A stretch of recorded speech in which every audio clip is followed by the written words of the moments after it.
السلام علیکم ورحمۃ اللہ وبرکاتہ. کیسے ہو آپ سب لوگ؟ ٹھیک ہو؟ چلو ماشاء اللہ. انگریزی کا ایک لفظ ہے دی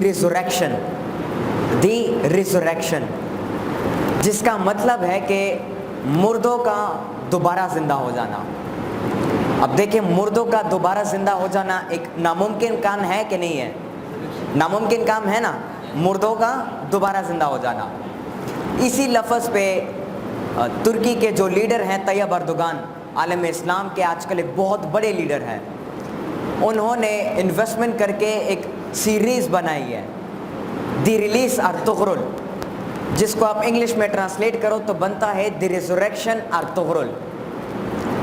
ارطغرل جو ہے ایک واریر تھے، ایک بہت بڑے جنگجو رہ چکے ہیں ترکش کے. اور ارطغرل جو ہیں وہ شخصیت ہیں کہ جنہوں نے خلافت عثمانیہ کی بنیاد رکھی. خلافت عثمانیہ کا نام سنا ہے؟ سلطنت عثمانیہ. ارطغرل نے سلطنت عثمانیہ کی بنیاد رکھی تھی. عثمان جو تھا وہ ارطغرل کا بیٹا تھا. اس سیریز میں وہ مسلمانوں کی تاریخ کو بڑے خوبصورت انداز میں بیان کرتے ہیں. اس سیریز میں جو لیڈر ہے ترکی کا طیب اردوغان، کوشش یہ کرتے ہیں کہ اپنے قوم کے لوگوں کی صحیح طریقے سے تربیت کر سکے، اور جو آج کل کے دور کے مسلمان ہیں ان کو آگاہ کر سکے کہ ہماری تاریخ میں جو کردار تھے، جو کیریکٹرسٹکس تھے، وہ کیسے تھے، جو کریکٹرز تھے ہماری کردار ہماری تاریخ میں، اور ہماری تاریخ کیسی ہے. اس کے حوالے سے وہ ڈرامہ بنایا. وہ ڈرامہ، وہ سیریز سلطنت عثمانیہ پر بنایا گیا ہے کہ اس کی بنیاد کیسے رکھی گئی. اس میں دراصل سٹوری یہ ہوتی ہے کہ ایک کائی قبیلہ ہوتا ہے. کون سا قبیلہ؟ کائی. وہ قبیلہ جو ہے بہت زیادہ غریب قبیلہ ہوتا ہے. مطلب ان کے پاس کھانے کو بھی اتنا کچھ نہیں ہوتا، ان کے پاس اپنی ڈیفنس کرنے کو ہتھیار بھی اتنے نہیں ہوتے. وہ لوگ، ان کے پاس رہنے کو اپنی زمین بھی نہیں ہوتی، بلکہ وہ کبھی کبھار جب گرمی کا موسم آتا تھا تو وہ اپنے ٹینٹ اٹھا کر ہجرت کرتے تھے ایک ٹھنڈے علاقے میں، اور جب سردی کا موسم آتا تھا تو اس ٹھنڈے علاقے سے وہ واپس اپنے ٹینٹ اٹھا کے ہجرت کرتے تھے گرم علاقے میں. اپنی زمین تک ان کے پاس نہیں تھی. پھر اس چھوٹے سے غریب سے قبیلے کے اندر ایک نوجوان پیدا ہوتا ہے ارطغرل کے نام سے، اور پھر وہ پورا قبیلہ اس ایک نوجوان کی تربیت کرتا ہے. اور وہ ایک نوجوان پھر آگے جا کر اپنے محنت سے اور اپنی پاور آف فیتھ سے پوری خلافت عثمانیہ کی بنیاد رکھتا ہے. مسلمانوں کی ایک بہت بڑی سلطنت رہ چکی ہے، اس کی بنیاد وہ رکھتا ہے. اس ڈرامے میں جو مین کردار ہوتے ہیں وہ 4 ہوتے ہیں، اور یہ 4 بہت بڑے جنگجو ہوتے ہیں اور آپس میں دوست ہوتے ہیں. ایک کا نام ہے ارطغرل، جو کہ ان کا لیڈر ہوتا ہے. دوسرا ہوتا ہے ترگت، جو کہ ارطغرل کا رائٹ ہینڈ ہوتا ہے اور بہت اچھا واریر ہوتا ہے. تیسرا ہوتا ہے بامسے، وہ بھی ایک بہت اچھا واریر ہوتا ہے. اور چوتھا ہے دوگان. یہ 4 آپس میں دوست ہوتے ہیں، اور یہ ان کا لیڈر ارطغرل ہوتا ہے. اور ان چاروں کا ایک ہی مقصد ہوتا ہے. یہ 4 کے 4 لوگ ایک بات پہ متفق ہوتے ہیں، اور وہ بات کیا ہے کہ ہم صرف اللہ تعالیٰ کی عبادت کرتے ہیں، اور اللہ تعالیٰ کے علاوہ ہم کسی اور کی عبادت نہیں کرتے ہیں. We only surrender to almighty Allah. اس بات پر وہ چاروں کے چاروں متفقہ ہوتے ہیں، اور اسی ایک بات کے بنیاد وہ بندہ اٹھ کھڑا ہوتا ہے اور مسلمانوں کی ایک بہت بڑی خلافت کی بنیاد رکھتا ہے. میں آپ کے ساتھ ایک سٹوری شیئر کرنا چاہوں گا. بیسکلی میں آپ کو سمجھانا چاہتا ہوں اس سین کیا ہے اس ڈرامے کا. اس میں یہ دکھایا جاتا ہے کہ کیسے ایک مسلمان نوجوان جو کہ انصاف کی بات کرتا ہے، ظلم کے خلاف لڑنے کی بات کرتا ہے، جو کہ اسلام کے جھنڈے کو، اسلام کے انصاف کے جھنڈے کو پوری دنیا میں پھیلانے کی بات کرتا ہے. اس ڈرامے میں یہ دکھایا جاتا ہے کہ آپ نے پاور آف فیتھ کو کیسے بلڈ کرنا ہے، ایمان کی طاقت کیا چیز ہے. یہ چیزیں آپ کو اس ڈرامے کے اندر جب آپ اس کو دیکھو گے تو آپ کو خود بخود سمجھ آ جائے گا. اس ڈرامے میں اس شخصیت کی بہادری دکھائی جاتی ہے.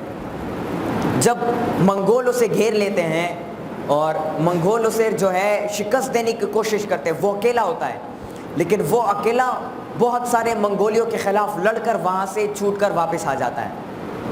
وہ ایک شخصیت، وہ ایک چھوٹا سا قبیلہ کہ میں نے بات کی نا کئی، بہت غریب ہوتا ہے، وہ ایک قبیلہ بیک وقت کروسیڈرز کے ساتھ، ٹیمپلرز کے ساتھ، منگول کے ساتھ، ایوبیدس کے ساتھ، یہ چار اس وقت کے بہت بڑے بڑے امپائرز تھے، وہ ایک چھوٹا سا قبیلہ بیک وقت ان چار بڑے بڑے سلطنتوں سے ٹکرا رہا ہوتا ہے، اور وہ چار دوستوں کی جو میں نے بات کی، وہ چار دوست ان سب کے خلاف لڑ رہے ہوتے ہیں۔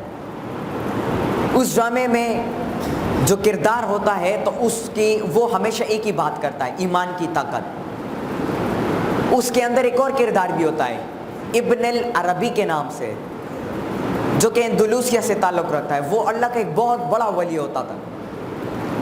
وہ ہمیشہ ارطغرل کو گائیڈ لائن دیتا تھا، جب بھی ارطغرل جس نے خلافت عثمانیہ کی بنیاد رکھی، وہ جب بھی مشکل وقت میں پھنس جاتا تھا تو وہ ابن العربی اللہ تعالیٰ کا ولی اس کی مدد کرتا تھا اور اس کو سمجھانے کی کوشش کرتا تھا۔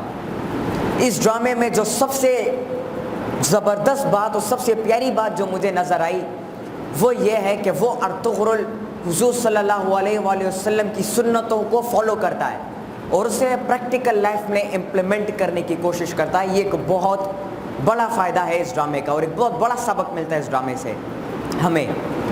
تو وہ ابن العربی ایک دفعہ ارطغرل جو ہے وہ پھنس جاتا ہے، اور کیونکہ وہ بہت زیادہ، جس طرح میں نے آپ کو بتایا نا، بڑی بڑی طاقتوں سے لڑ رہا ہوتا ہے، تو ان طاقتوں کے علاوہ بھی جو اس کا قبیلہ ہے، اس قبیلے کے اندر بھی غداروں سے لڑ رہا ہوتا ہے۔ ایک وقت میں ایسا ہوتا ہے کہ ارطغرل کا جو باپ ہے، جو والد ہے سلیمان شاہ، اس کا ایک دوست ہوتا ہے جس کو وہ اپنا بھائی مانتا ہے، کردوغلو نام ہوتا ہے اس بندے کا۔ وہ بندہ ہوتا ہے غدار، لیکن وہ لگتا چاچا ہے ارطغرل کا، ارطغرل اسے اپنا چاچا مانتا ہے، لیکن وہ بندہ تھا غدار۔ وہ اندر ہی اندر رہ کر اپنے آپ کو اچھا ساتھ دکھاتا تھا، چہرہ، وہ کہتے ہیں نا چہرہ روشن اندرود چنگیز سے تاریک تر، تو اس کی مثال ایسے تھی۔ بظاہراً تو وہ ارطغرل کا چاچا تھا، لیکن اندر سے وہ منگولیوں کے ساتھ، عیسائیوں کے ساتھ، ان سب کے ساتھ ملا ہوا تھا اور غداری کر رہا تھا۔ تو ارطغرل کو بیک وقت بہت زیادہ مشکلات تھے، لیکن وہ ایک نوجوان اپنے ان تین دوستوں کے ساتھ مل کر بہت بڑے سلطنتوں سے ٹکراتا ہے۔ وہ چار دوست مل کر جو ہیں کراچا حصار، ایک قلعہ تھا کراچا حصار جو کہ عیسائیوں کا تھا، وہ چار دوست مل کر اس قلعے کو فتح کرتے ہیں۔ پھر وہی چار دوست مل کر سوگت، جو کہ ترکی میں ایک علاقہ ہے، وہاں پر ایک قلعہ ہوتا ہے جو کہ بغاوت پھیلا رہا ہوتا ہے ارطغرل کے خلاف، مسلمانوں کے خلاف، کیونکہ عیسائیوں کا اور جو منگول تھے ان کا یہ ماننا تھا کہ ترکی اور خاص کر مسلمان یہ جب آپس میں متحد ہوں تو پھر ان کو دنیا کی کوئی طاقت نہیں گرا سکتی، لیکن جب ان کو آپس میں لڑوایا جائے تو یہ ایک دوسرے کے گلے کاٹ کر ایک دوسرے کو ہی مار دیتے ہیں۔ تو یہ ایک بہت بڑی خامی تھی ان کی، وہ عیسائی، وہ غدار اور وہ دشمن ان مسلمانوں کی اس ویکنس کے اوپر کام کر رہے تھے، لیکن ارطغرل اکیلا ان آرمیز کے ساتھ لڑ رہا تھا۔ کس چیز کے بنیاد پر اب وہ لڑ رہا تھا، یہ بات سمجھنی ضروری ہے کہ کیسا ایک اکیلا انسان فیصلہ کرتا ہے اور ایک چھوٹا سا قبیلہ فیصلہ کرتا ہے اور جا کر مسلمانوں کی اتنی بڑی سلطنت کو قائم کرتا ہے۔ کیسے؟ وہ چیز ہے the power of faith، ایمان کی طاقت، کہ جب آپ اس بات پر یقین کرتے ہو، یقین رکھتے ہو کہ نہیں ہے کوئی لائق عبادت کے مگر اللہ، اور اس بات پر عمل کرتے ہو، اور جو انصاف کی بات کی گئی، جس شریعت کو آپ اپناتے ہو، آپ جو ہے حضور صلی اللہ علیہ وآلہ وسلم کی سنتوں کو اپناتے ہو، وہ پاور آف فیتھ وہ نوجوان اپنے اندر بلڈ کرتا ہے، اپنے اندر بیدار کرتا ہے اسے، اور وہ جا کر اتنی بڑی سلطنت کو قائم کر دیتا ہے، اتنی بڑی سلطنت کو کھڑی کر دیتا ہے۔ پھر اسی پاور آف فیتھ کو، اسی اسٹریٹجی کو، اسی کانسیپٹ کو علامہ اقبال رحمۃ اللہ علیہ خودی کا نام دیتے ہیں۔ خودی کا لفظ سنا ہے؟ بہت دفعہ سنا ہوگا، کتابوں میں پڑھا ہوگا۔ میں آپ کو سمجھاتا ہوں کہ یہ خودی کیا چیز ہے۔ جس طرح میں نے بتایا کہ اسی ایمان کی طاقت کے کانسیپٹ کو علامہ اقبال نے خودی کا نام دیا، کہ آج جب آپ اپنے آپ کے اندر کی کوالٹیز کو ظاہر کرتے ہو، بلکہ اپنے آپ کو ظاہر کرتے ہو اور اپنی خودی کو بیدار کرتے ہو۔ دیکھو خودی کو بیدار کیسے کیا جاتا ہے اور پھر اس خودی کی حفاظت کیسے کی جاتی ہے۔ فار ایگزامپل، آپ دودھ والے ہو، آپ کو پتہ ہے کہ میں جب دودھ میں پانی ڈالوں گا تو پانی ڈالنے سے دودھ زیادہ ہو جائے گا اور میں زیادہ کمانے لگ جاؤں گا، لیکن آپ یہ سوچتے ہو کہ نہیں، کوئی نہیں دیکھ رہا لیکن اللہ تعالیٰ تو دیکھ رہے ہیں۔ یہاں پر آپ کی خودی کی حفاظت کی ہوتی ہے۔ جب آپ کے سامنے اربوں کربوں ڈالر رکھ دیے جائیں آپ کے قدموں پر اور آپ کو کہا جائے کہ آپ پاکستان کی بات چھوڑ دو، آپ اسلام کی بات چھوڑ دو، لیکن آپ اسے ریجیکٹ کرتے ہو، تو یہاں پر آپ کی خودی کی حفاظت ہوتی ہے۔ اسی طرح ارطغرل کی مثال میں نے آپ کو دی، سونے جواہرات کے جو ٹریجرز ہوتے ہیں نا، جو باکسز ہوتے ہیں، وہ بھر کے لا کے ارطغرل کے قدموں میں رکھ دیے جاتے ہیں، لیکن ارطغرل اسے ریجیکٹ کرتا ہے صرف کس وجہ سے کہ اس کے دل کے اندر ڈر ہے کہ کوئی نہیں دیکھ رہا لیکن وہ ذات مجھے دیکھ رہی ہے۔ جب آپ اس یقین کو اور اس ڈر کو اپنے دل کے اندر بٹھاؤ گے تو پھر آپ کی خودی کی حفاظت ہوگی یہاں پر، اور پھر آپ کو وہ مقام ملے گا کہ جو کہتے ہیں نا کہ بظاہراً تو فقیر نظر آتے ہیں لیکن اندر سے وہ ایک بہت بڑے بادشاہ ہوتے ہیں۔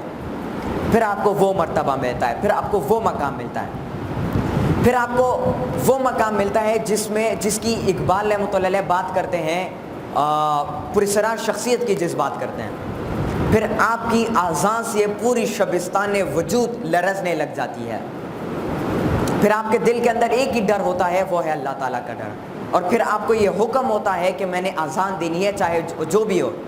علامہ اقبال رحمۃ اللہ علیہ کا ایک شعر ہے کہ اگرچہ بدھ ہو جماعت کے آستینوں میں، مجھے ہے حکم اذان لا الہ الا اللہ، کہ اگرچہ بدھ ہو، بدھ جانتے ہو جس کی سجدہ کرتے ہیں، اگرچہ بدھ ہو جماعتوں کے آستینوں میں، جو آستین ہے، جو پلرز ہے جماعت، اس میں بدھ کیوں نہ لگے ہو، لیکن پھر بھی مجھے حکم ہے اذان لا الہ الا اللہ، پھر بھی میں نے لا الہ الا اللہ کی اذان دینی ہے اور پوری دنیا میں دینی ہے۔ تو اسی ایک کانسیپٹ کے بنیاد پر، دا پاور آف فیتھ، خودی کے بنیاد پر وہ چھوٹا قبیلہ کھڑا ہوتا ہے اور اتنا بڑا ناممکن کام کر کے دکھاتا ہے کہ آج اس کے اوپر سیریز بنتی ہے اور سیریز کو نام دیا جاتا ہے دی ریزریکشن، مردوں کا دوبارہ زندہ ہو جانا، یعنی ناممکن کا ممکن ہو جانا۔ کیسے ممکن ہے؟ ایک چھوٹا سا قبیلہ بہت زیادہ غریب ہے، کچھ بھی نہیں ہے اس کے پاس، یہ کیسے ممکن ہوا کہ وہ اٹھ کھڑے ہوئے اور اتنے بڑے بڑے سلطنتوں سے ٹکرائے اور ان کو شکست دی اور آگے جا کر اتنا بڑا مقام حاصل کیا؟ اچھا، میں آپ لوگوں کو بتا رہا تھا کہ میں آپ لوگوں کو واقعہ بتاتا ہوں اس سیریز کے حوالے سے۔ اس میں ایک دفعہ ایسا ہوتا ہے، جو سیزن 5 آیا ہے ابھی، اس کا لاسٹ سیزن، اس میں یہ ہوتا ہے کہ ارطغرل وہ شخصیت جو ہے وہ لڑ رہا ہوتا ہے منگولیوں کے خلاف۔ منگول جو ہے اس میں پوری دنیا میں قابض ہو چکے ہوتے ہیں اور وہ ترکی پر بھی حملہ کرنے کے لیے آتے ہیں، تو منگول سے وہ لڑ رہا ہوتا ہے۔ منگولیوں کے علاوہ عیسائی جو ہیں اس کے خلاف بغاوت پھیلا رہے ہوتے ہیں، اور ترکی جو قبیلے ہیں ان کو لالچ دے کر، ان کو خرید کر ایک دوسرے کے خلاف لڑوا رہے ہوتے ہیں، لیکن وہ اکیلا بندہ، وہ ارطغرل، وہ ان سب کو دوبارہ اکٹھا کرتا ہے اور ان سب کو دوبارہ متحد کرتا ہے، اور جو جتنے بھی مسائل ہوتے ہیں ان سب کو حل کرتا ہے۔ اس میں ایسا ہوتا ہے کہ جو بازار ہوتا ہے ارطغرل کا، اس کے اندر عیسائیوں کا ایک جاسوس ہوتا ہے دراگوس کے نام سے، وہ کمانڈر ہوتا ہے عیسائیوں کا، ترکی زبان میں اسے کومنتان کہتے ہیں۔ تو وہ دراگوس جو ہے وہ ارطغرل کے بازار کے اندر ہی ہوتا ہے، اور وہ چھپ چھپ کے غداری کر رہا ہوتا ہے اور چھپ چھپ کے جاسوسی کر رہا ہوتا ہے کہ ارطغرل کیا کر رہا ہے، یہ اس وقت کس جگہ جا رہا ہے۔ جب ارطغرل کسی جگہ فیصلہ کرتا تھا جانے کے لیے تو وہ بندہ اپنی ٹیم کو آرڈر دیتا تھا، اور پھر اس کی جو ٹیم ہوتی تھی یا آرمی ہوتی تھی، وہ آرمی آ کر اس کے اوپر حملہ کرتی تھی، لیکن وہ پھر بھی ان سب کو مار کر ان سب کو شکست دے دیتا تھا، وہ جیت جاتا، وہ جیت کے واپس آتا تھا۔ اس ایک شخص نے اپنی زندگی میں بہت زیادہ فتوحات کی ہیں، بہت زیادہ فتوحات کی ہیں، کئی زیادہ قلعے فتح کیے، کئی زیادہ شہروں کو اس نے فتح کیا، اور اسلام کو اس نے دوبارہ زندہ کیا۔ دیکھیں، اسلام کے جو ہے 3 ادوار گزرے ہیں۔ ایک دور وہ تھا جس کو ہم قرون اولیٰ کے نام سے جانتے ہیں، کہ جس میں اسلام پوری دنیا میں پھیلتا ہے، اسلام کی تہذیب، ہم سب کی تہذیب پوری دنیا میں پھیلتی ہے۔ لیکن پھر دوسرا دور وہ آتا ہے کہ جب کفار جو ہیں، جو کافر ہیں، وہ مسلمانوں کے خلاف اٹھ کھڑے ہو جاتے ہیں اور ان پر حملے کرنا شروع کر دیتے ہیں، ان کو کمزور کرنے کی کوشش کرتے ہیں۔ وہ دور ایسا تھا کہ جس میں ہم اپنے ہی گھر کے اندر اپنی حفاظت کرتے تھے، ہم گھروں سے باہر نہیں نکلتے تھے۔ پھر تیسرا ایسا دور آیا جس میں اسلام اور جو مسلمان ہے وہ زوال پذیر ہونے لگے، وہ نیچے ڈاؤن فال کی طرف جانے لگے۔ جس طرح خلافت عثمانیہ گر گئی 1920 میں، اس سے پہلے مغلوں کی سلطنت گر گئی، اس سے پہلے ڈھیر سارے جو مسلمان کے جو شہر تھے، جو علم کے جو شہر تھے، بغداد ہو گیا، ایسے بڑے بڑے شہر، ان کو جلا دیا گیا۔ ایک بہت بڑی درسگاہیں تھیں، ان سب کو جلا دیا گیا، مسلمانوں کی پوری تاریخ کو انہوں نے جلا دیا۔ تو وہ دور جو تھا وہ تیسرا دور مسلمانوں کی ڈاؤن فال کا دور تھا۔ لیکن اسی ڈاؤن فال کے دوران ایک شخص اٹھتا ہے، خودی کی بات کرتا ہے، اللہ تعالیٰ کے ساتھ تعلق قائم کرنے کی بات کرتا ہے، اکاؤنٹ بنانے کی بات کرتا ہے، سیرت النبی کو اپنی زندگی میں امپلیمنٹ کرنے کی بات کرتا ہے۔ اور اسی ڈاؤن فال کے دوران کے بظاہر پوری مسلمان دنیا گر رہی ہے، اور اس کے درمیان میں سے ایک ملک بناتا ہے پاکستان کے نام سے، اور اس ملک کا نظریہ پیش کرتا ہے، اور اس ملک کے نظریے کی بنیاد رکھتا ہے فلسفہ خودی پر، وہ ہے علامہ اقبال رحمۃ اللہ علیہ۔ تو آج کے دور میں اگر ہم لوگوں نے کامیاب ہونا ہے تو ہم نے اپنی تاریخ کو سمجھنا ہوگا، اور اپنی تاریخ کو سمجھنے کے لیے، سورۃ النبی کو امپلیمنٹ کرنے کے لیے، قرآن مجید کو سمجھنے کے لیے ہمیں علامہ اقبال رحمۃ اللہ علیہ کو پڑھنا ہوگا۔ کیونکہ یہ زیادہ تر سوال مجھ سے بھی ہوتا ہے کہ آپ علامہ اقبال رحمۃ اللہ علیہ کی بات کرتے ہو، آپ رحمان بابا، خوشحال خان بابا کی بات کیوں نہیں کرتے، یا ان کے علاوہ اور بڑے بڑے شاعر ہیں ان کی بات آپ کیوں نہیں کرتے ہیں؟ تو میں انہیں یہ جواب دیتا ہوں کہ علامہ اقبال رحمۃ اللہ علیہ کا کلام جو ہے وہ خود فرماتے ہیں، علامہ اقبال رحمۃ اللہ علیہ خود فرماتے ہیں کہ میرا کلام جب آپ پڑھو گے، جب اسے سمجھو گے تو آپ کو پتہ چل جائے گا کہ یہ قرآن و سنت کا مجموعہ ہے۔ تو ہمیں آج کل کے دور میں اگر ہمیں عروج چاہنا ہے، ہمیں عروج پانا ہے، تو ہمیں علامہ اقبال رحمۃ اللہ علیہ کے کلام کو پڑھنا ہوگا۔ جب ہم ان کے کلام کو پڑھیں گے تو ہمیں اپنی تاریخ کی سمجھ آئے گی کہ ہماری تاریخ میں جو بڑے کردار تھے انہوں نے کیا کردار کی ادا کیا۔ جب آپ اس کو پڑھو گے تو آپ کو سمجھ آئے گا ٹیپو سلطان کون تھا، جب آپ اس کو پڑھو گے آپ کو سب سمجھ آئے گا سلطان صلاح الدین ایوبی کون تھا، جب آپ اس کو پڑھو گے آپ کو سمجھ آئے گا کہ جتنے بھی بڑے بڑے واریئرس ہیں یا جتنے بھی بڑے بڑے کردار ہماری تاریخ میں گزرے وہ کون تھے، کیونکہ وہ قرآن و سنت سے کبھی باہر نہیں گئے۔ تو بچوں، اتنی ساری باتیں کرنے کا مقصد یہی تھا کہ میں آپ کو آگاہ کر سکوں ایمان کی طاقت کے بارے میں، کہ ایمان کی طاقت کیا ہوتی ہے اور اس کو کیسے بلڈ کرنا ہوتا ہے۔ ہم سب نے، میں نے اور آپ نے، اگر آپ نے انجینئر بننا ہے، اگر آپ نے ڈاکٹر بننا ہے، لیکن ڈاکٹر بن کے آپ نے کچھ بڑا کرنا ہے، کچھ نیا کام کرنا ہے، سائنٹسٹ بننا ہے، انجینئر بننا ہے، انجینئر بن کے کوئی نئی چیز ایجاد کرنی ہے، اپنے ملک کی خدمت کرنی ہے، اسلام کی خدمت کرنی ہے، تو پاور آف فیتھ جس کو ہم خود ہی کہتے ہیں وہ بلڈ کرنا لازمی ہے۔ اس کو آپ بلڈ کرو گے تو آپ کبھی بکو گے نہیں، اس کو آپ بلڈ کرو گے تو آپ کے دل کے اندر اس ذات کا ڈر پیدا ہوگا، اس کو آپ بلڈ کرو گے تو آپ اس ذات کے ساتھ ڈائریکٹ رابطے میں جو ہے ہو جاؤ گے، اس ذات کے ساتھ ایک کنیکشن آپ کی بن جائے گی، جس کو ہم اسپرچول وجود کہتے ہیں۔ آپ ایک پراسرار وجود بن جاؤ گے، پھر آپ کی قیمت ہوگی معاشرے میں، پھر لوگ آپ کو عزت دیں گے اور آپ کو فالو کرنے کی کوشش کریں گے۔ آخر میں آپ سب لوگوں کو یہ کہنا چاہتا ہوں کہ ابھی سے آپ سب لوگوں نے پلاننگ کرنی ہوگی اپنے مستقبل کے حوالے سے۔ کوشش کرو کہ اپنی اردو کو، اپنی عربی کو، اپنی انگریزی زبان کو، ان سب کو سیکھو اور ان سب کو اور بھی بہتر کرنے کی کوشش کرو۔ اگر کوئی زبان آپ لوگ سیکھنا چاہتے ہو، اس کو بہتر کرنا چاہتے ہو، اپنی ریڈنگ، اپنی سپیکنگ میں فلوئنسی لانا چاہتے ہو، تو اس کے لیے میں ایک آخری بات کرنے جا رہا ہوں، اس کے بعد میں اجازت چاہوں گا کہ آپ سب لوگوں نے اخبار آتا ہے نا، اخبار، تو اس اخبار کو پڑھنا شروع کرو، چاہے وہ انگریزی کا ہو کہ اردو کا ہو۔ پھر اس اخبار میں تیسرے یا چوتھے صفحے پہ آرٹیکلز لکھے ہوتے ہیں، ان آرٹیکلز کو پڑھنا شروع کرو، اور ان آرٹیکلز کو پڑھنے کے بعد جو مشکل الفاظ ہیں آپ کے لیے، ان کو ہائی لائٹر نہیں ہوتا، ہائی لائٹر، اسے ہائی لائٹ کر دیا کرو یا پینسل سے اپنے لیے ہائی لائٹ کر دیا کرو، اور پھر ایک کاغذ پر، ایک صفحے پر لکھو پہلے ورڈز، پھر اس کے بعد لکھو میننگز، پھر اس کے بعد لکھو سینونم، پھر اس کے بعد لکھو اینٹینم، اور پھر اس کے بعد جو ہے آخر میں لکھو یوز ان اے سینٹینس۔ یہ انشاءاللہ کسی دن میں آپ کو ڈیپتھ میں ایکسپلین کروں گا۔ یہ لکھ کر جو مشکل الفاظ ہیں اس کو انٹرنیٹ میں سرچ کرو، کمپیوٹر لیب تو ہے نا آپ کے پاس، آپ لوگ جاتے ہو وہاں پہ سرچ کرتے ہو، تو اپنے لیے ان مشکل الفاظ کو لکھا کرو اور ان کو کمپیوٹر کے ذریعے سے، انٹرنیٹ کے ذریعے سے اس کی میننگز اس کے سینونمز اور اس کے جو اینٹینمز ہیں اور اس کے جو یوز ان اے سینٹینس ہے کہ کس جملے میں وہ استعمال ہوگا. You have to learn those things. And secondly I would like to say that start reading books. کتابیں پڑھنا شروع کرو. کم سے کم ہفتے کے اندر ایک کتاب پڑھنا شروع کرو, ایک کتاب ختم کرنے کی کوشش کرو, اور مہینے کے اندر 4 کتابوں کو پڑھنا شروع کرو. جب آپ اس کو پڑھیں, یہ کوئی مشکل جاب نہیں ہے, ڈرو مت. یہ کوئی مشکل, کوئی ڈیفیکلٹ جاب نہیں ہے, کوئی ہارڈ جاب نہیں ہے, بہت ہی زیادہ ایزی ہے.